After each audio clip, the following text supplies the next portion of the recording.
یوں تو کرتے ہیں ہزاروں نعل و فریاد، یوں تو کرتے ہیں ہزاروں نعل و فریاد، بس ایک بھی قبول ہو جائے تو بیڑا پار۔ بسم اللہ الرحمن الرحیم، نحمدہ ونصلی علی رسولہ الکریم، اما بعد۔ محترم دوستوں اور بزرگوں، میں خواب کے سلسلے میں آپ حضرات کے سامنے شریعت کی تعلیمات رکھ رہا تھا۔ خواب شریعت میں کس درجہ حجت ہے، اس بارے میں ایک خلاصہ آپ حضرات کو سنانا چاہتا ہوں۔ کتابوں کے اندر لکھا ہے کہ نبی کا جو خواب ہوتا ہے وہ تو خود نبی کے حق میں بھی حجت اور دلیل ہوتا ہے، شریعت کی ایک دلیل سمجھی جاتی ہے۔ نبی بھی اس پر عمل کرے گا اور اس کی امت پر بھی عمل کرنا واجب ہے نبی کے خواب کے اوپر، اس لیے کہ نبی کو خواب میں شیطان کوئی چیز نہیں دکھا سکتا، جس طرح سے کہ بیداری کے اندر اس کو شریعت کے نام سے کوئی اور چیز نہیں دے سکتا۔ نبی معصوم ہوتا ہے، اللہ تعالیٰ کی عصمت میں اور حفاظت میں ہوتا ہے، تو شیطان کے بس میں ہی نہیں ہے کہ نبی پر شریعت کے نام سے کوئی ایسی چیز داخل کرے کہ جو شریعت کا حصہ نہیں ہے۔ اس لیے نبی کا خواب اس کے حق میں بھی حجت، امت کے حق میں بھی حجت، اور امت پر بھی عمل کرنا واجب اس پر، جیسے خود نبی پر بھی عمل کرنا واجب۔ دوسرے نمبر کے اوپر نبی کے علاوہ جتنے اور لوگ ہیں وہ لوگ اگر خواب دیکھیں تو غیر نبی کا جو خواب ہوتا ہے، نبی کے علاوہ اور لوگوں کا خواب، وہ عقائد کے باب میں بھی حجت نہیں ہے اور فقہی مسائل اور احکام کے باب میں بھی حجت نہیں ہے۔ کوئی آدمی کسی طرح کا خواب دیکھے وہ شرعی دلیل نہیں بن سکتا۔ اس خواب کی بنیاد پر یہ چیز واجب ہو گئی۔ جیسے نماز کے سلسلے میں کسی نے خواب میں دیکھا کہ نماز میں فلاں چیز بھی کرنی چاہیے، حالانکہ کتاب و سنت میں اس کا کوئی ذکر نہیں ہے، تو پھر وہ چیز نماز کا حصہ محض خواب کی بنیاد پر نہیں بن جاوے گی۔ فقہی احکام خواب سے ثابت نہیں ہو سکتے، چاہے وہ کسی ولی کا خواب ہو، کسی صحابی کا خواب ہو، صرف خواب دلیل شرعی نہیں بن سکتا۔ علماء نے لکھا ہے واقعہ کہ ایک مرتبہ حضرت شیخ الاسلام زکریا رحمۃ اللہ علیہ کے زمانے میں کسی نے خواب دیکھا کہ امت کو کہو کہ 3 روز وہ روزہ رکھیں اور چوتھے دن پھر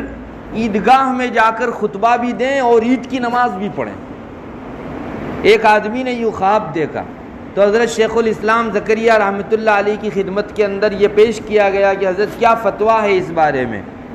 یہ رسول اللہ صلی اللہ علیہ وسلم کی طرف سے خواب آیا ہے اور نیک خواب ہے، تو کیا لوگ واقعی 3 روز روزہ رکھیں، واجب ہیں کیا ان کے اوپر، اور پھر چوتھے روز جیسے رمضان پوری ہوتی ہے خطبہ اور عید پڑھی جاتی ہے، اس طرح کیا اس خواب کی بنیاد کے اوپر بھی چوتھے روز یہ کیا جا سکتا ہے؟ تو حضرت نے منع فرمایا کہ کسی کے خواب کی وجہ سے عید منانا جائز نہیں، اور نہ ہی لوگوں کے اوپر روزہ رکھنا اس کی وجہ سے واجب ہو جاتا ہے۔ کسی آدمی کے اوپر کسی کے خواب کی وجہ سے کوئی چیز واجب نہیں ہوتی، ہاں وہ آدمی اپنی طرف سے شریعت کے دائرے میں رہ کر اس پر عمل کرنا چاہے تو اس کے حق میں گنجائش ہے، البتہ وہ بھی عید کے دن نکل کر خطبہ دے اور عید کی نماز پڑھائے، ایسا اس کے لیے بھی اجازت نہیں، چونکہ شریعت کے حکم کے یہ خلاف ہے۔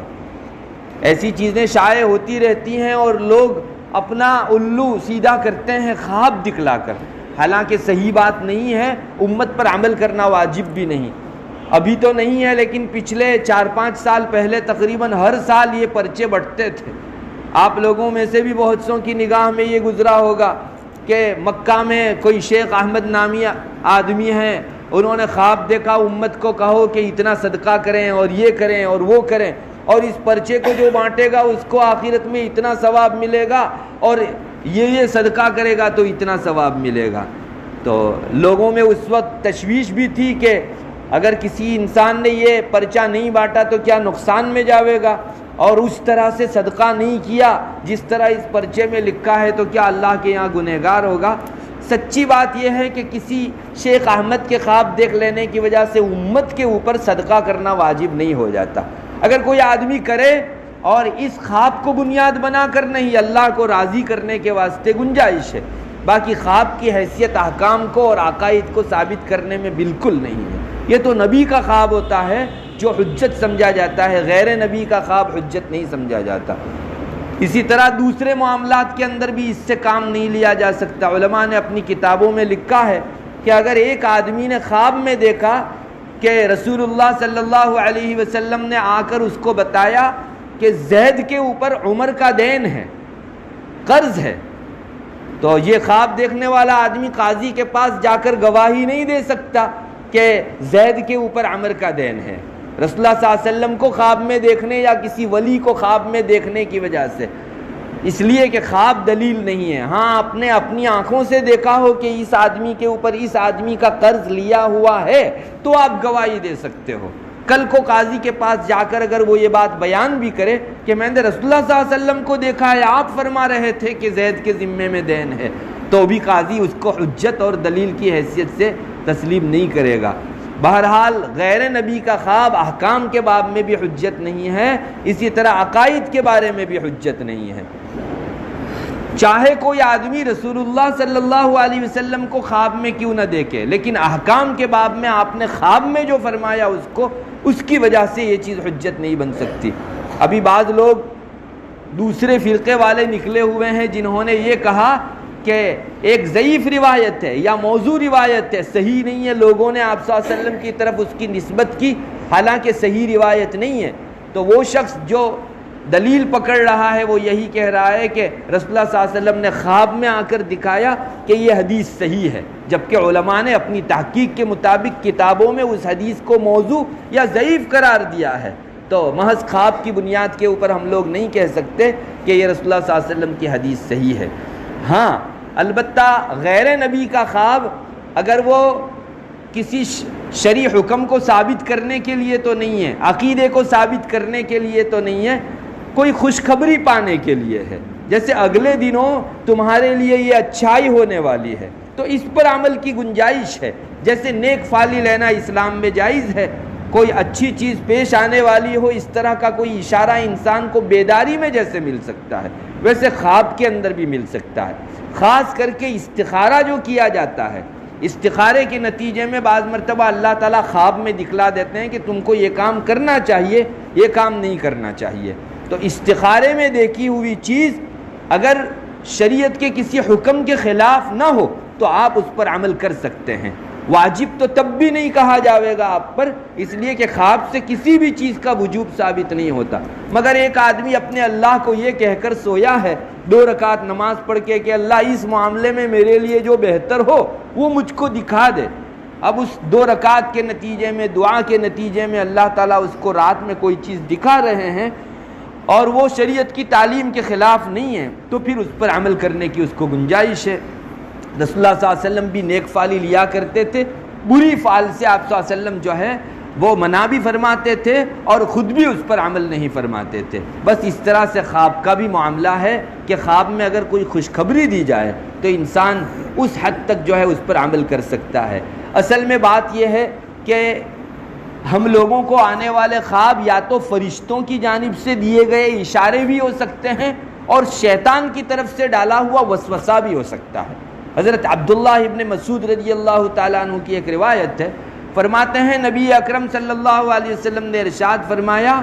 کہ انسان کے اوپر کبھی شیطان کا سایہ بھی پڑتا ہے، شیطان بھی چھوتا ہے انسان کو، اور کبھی فرشتہ بھی انسان کو کوئی اثر ڈالتا ہے۔ جہاں تک شیطان کا اثر ہے وہ تو یہ ہے کہ وہ کسی باطل چیز پر انسان کو ابھارے، خلاف حق چیز کے اوپر، بری بات کے اوپر، شر کے اوپر انسان کو ابھارے اور حق کو جھٹلانے کی بات کہے، تو سمجھ جانا چاہیے کہ یہ بیداری میں آیا ہے تو شیطان کا وسوسہ ہے، اور رات میں نیند کے اندر آیا ہے تو یہ برا شیطانی خواب ہے۔ پھر آگے آپ صلی اللہ علیہ وسلم نے فرمایا کہ فرشتے کی طرف سے انسان کو جو اثر دلایا جاتا ہے اس کو الہام کہتے ہیں، جیسا کہ علماء نے فرمایا، اور فرشتے کا جو الہام ہوتا ہے وہ اچھائی کا وعدہ کرنا ہوتا ہے اور حق کی تصدیق کرنے کا ہوتا ہے۔ رسول اللہ صلی اللہ علیہ وسلم نے فرمایا کہ اگر اس طرح کا اچھا خواب کوئی دیکھے تو اسے اللہ تعالیٰ کی تعریف کرنی چاہیے اور اللہ تعالیٰ کی حمد و ثنا بیان کرنی چاہیے کہ اللہ شیطانی وسوسے سے مجھ کو تو نے بچایا اور ایک فرشتے کا اچھا الہام تو نے اپنی طرف سے میرے اندر ڈالا۔ اسی روایت میں آگے یہ بھی ہے کہ اگر شیطان کی طرف سے انسان کوئی چیز خواب میں بری دیکھے تو اسے اللہ کی پناہ مانگنی چاہیے،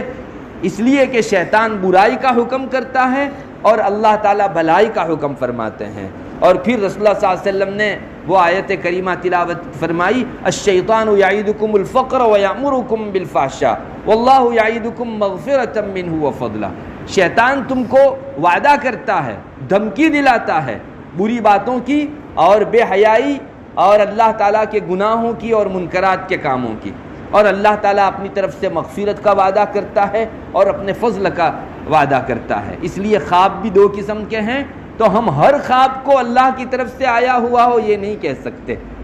چاہے اس نے رسول اللہ صلی اللہ علیہ وسلم کو خواب میں دیکھا اور آپ نے کوئی حکم فرمایا، اسے چاہیے کہ وہ اپنی شریعت کے سامنے پیش کرے، علماء کے سامنے وہ خواب پیش کرے، شریعت کے دائرے میں ہے تو اس کی حد تک اس کو عمل کی گنجائش ہے۔ بہرحال بہت سارے خواب کے احکام ہیں۔ اچھا خواب اللہ تعالیٰ کی طرف سے ہے، برا خواب شیطان کی طرف سے ہے، اور اس خواب کے ساتھ ہماری جنت و جہنم بھی وابستہ ہے۔ چنانچہ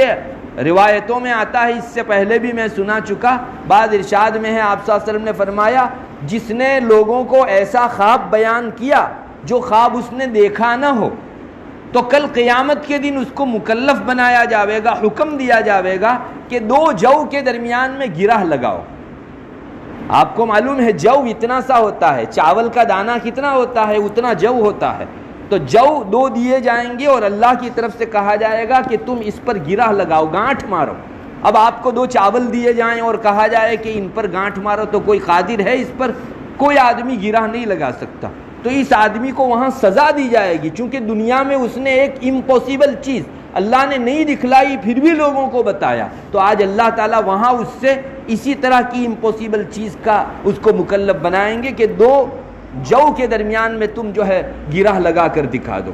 اور بعض دوسری روایتوں میں یہ بھی آتا ہے کہ جس آدمی نے جھوٹا خواب بیان کیا اس آدمی کو اللہ کی طرف سے مکلف بنایا جاوے گا کہ تم جو کے درمیان میں گرہ لگاؤ۔ ایک تو یہ ہے کہ انسان نے نہیں دیکھا اور وہ خواب بیان کیا، اور دوسرا یہ ہے کہ دیکھا کچھ اور بیان دوسرا کیا، یہ جھوٹا خواب بیان کرنا ہے، اس کے بارے میں بھی یہی وعید ہیں۔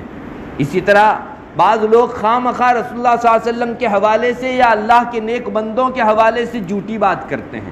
وہ دیکھتا ہے کہ یہ جماعت میری اپنی بات ماننے والی نہیں ہے، تو میں ان کو کسی بزرگ کے واسطے سے خواب کے ذریعے سے جو ہے چیز بتاؤں، حالانکہ اس نے خواب بھی نہیں دیکھا ہوتا ہے، نہ ہی اس بزرگ نے حکم کیا ہوتا ہے، مگر اپنی بات منوانے کے لیے وہ اس طرح کا جھوٹا خواب گھڑتا ہے۔ تو یہ چیز بھی شریعت میں بری ہے۔ بعض روایتوں میں آتا ہے کہ جس آدمی نے اپنے خواب میں جھوٹ بیانی کی اس کو اپنا ٹھکانہ جہنم بنا لینا چاہیے۔